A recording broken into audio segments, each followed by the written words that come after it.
안녕하세요. 송쌤의 영재놀이터의 송쌤입니다. 지난 시간에는 방학특집 탐구능력 향상 제1탄으로 다양한 관찰 관점을 갖기 위한 5가지 포인트에 대해 알아보았습니다. 오감을 활용하라, 정량적 관찰을 병행하라, 보이지 않는 부분까지 관찰하라, 비교하라, 변화를 주어라, 이렇게 5가지였는데요. 오늘은 예상 및 추리와 관련된 내용 및 활동에 대해 알아보도록 하겠습니다.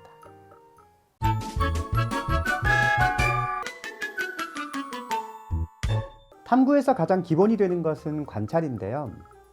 예상과 추리는 이러한 관찰 결과에 대한 해석이라고 할 수 있습니다. 예상이란 관찰 결과를 토대로 앞으로 어떠한 일이 일어날 것인지를 예측하는 것을 뜻합니다. 예상을 잘하기 위해서는 관찰 결과를 통해 규칙성을 파악하는 것이 중요한데요. 규칙성을 파악하기 위해서는 측정이라는 것이 반드시 필요합니다. 특정이란 길이나 무게 따위를 재는 것을 말합니다. 단순히 길다, 짧다라고 하는 것이 아니라 몇 센티미터이다 혹은 몇 미터이다라고 도구와 단위를 사용하는 것이죠. 그렇다면 측정과 관련된 재미있는 활동에는 어떤 것들이 있을까요? 우선 어리막이 놀이를 할 수 있습니다. 주자나 저울처럼 측정이 가능한 도구를 준비합니다. 그런 다음 주변에 있는 물체들이 몇 센티미터인지 아니면 몇 그램인지 엄마와 함께 어림해 봅니다. 실제로 측정을 한 후 더 가깝게 맞힌 사람이 점수를 얻습니다. 미리 정해놓은 점수를 먼저 얻는 사람이 이깁니다. 두 번째는 임의 단위로 어리막이 놀이입니다. 임의 단위란 표준화된 특정 도구나 단위가 없는 경우에 사용하는 단위를 뜻합니다. 하나의 특정한 물체를 정해 이것을 가지고 길이나 넓이를 비교하는 것이죠. 우선 크기가 같은 물체를 여러 개 준비합니다. 나무젓가락이나 종이컵과 같이 쉽게 구할 수 있는 것이면 좋겠습니다.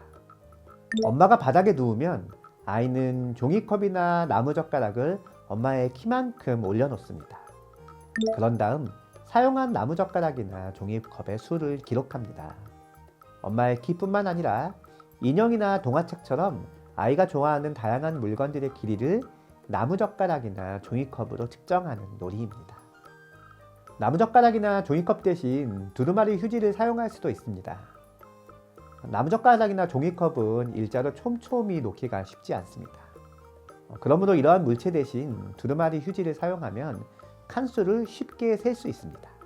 다만 놀이가 끝나고 사용한 휴지를 버리는 것은 교육상 좋지 않으니 다시 말아놓거나 차곡차곡 접어서 적당한 용도로 사용하는 것이 바람직합니다. 앞으로 일어날 일을 예측하는 예상과 달리 추리는 이미 발생한 일의 원인이 무엇인지를 추측하는 것을 뜻합니다. 내가 지금 배가 고픈 이유는 오늘 아침밥을 먹지 않았기 때문일 것이다 와 같은 것이지요. 예상과 추리는 모두 관찰을 전제로 합니다.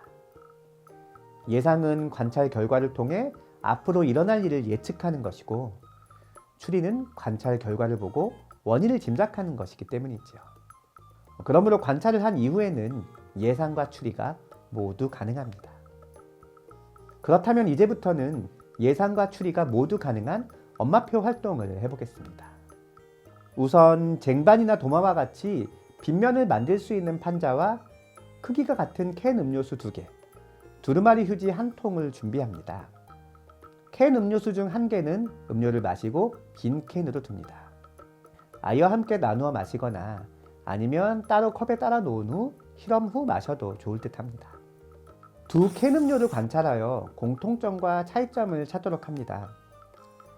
이 경우에는 둘의 무게만 다르다는 것을 찾도록 하는 것이죠. 지금부터는 두루마리 휴지와 판자로 경사를 만든 후 빈 캔과 그렇지 않은 캔으로 깡통 굴리기 놀이를 할 건데요.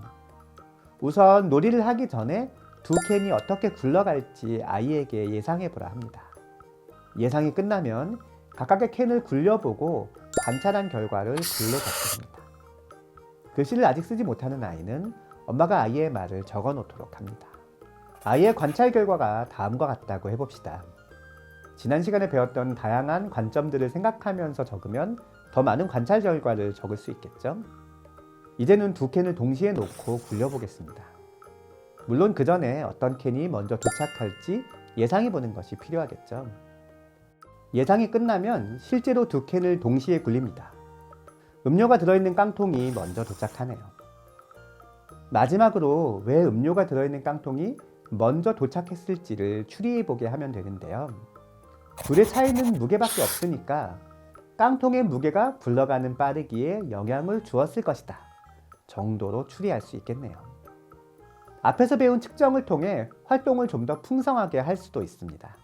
저울을 통해 두 캔의 무게 차이를 정확히 비교한다거나, 줄자를 이용하여 두 캔이 굴러간 거리를 잰다거나, 표시계를 이용하여 두 캔이 벽에 닿을 때까지 걸린 시간을 측정하는 것이지요. 이렇게 측정을 활용하여 관찰하면 둘의 차이를 좀 더 구체적으로 비교할 수 있습니다. 풍성한 예상도 가능하지요.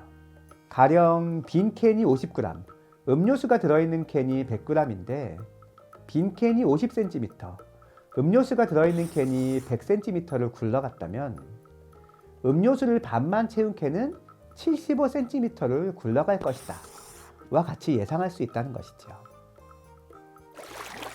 오늘은 방학특집 탐구능력 향상 제2탄으로 예상과 추리에 대해 알아보았습니다.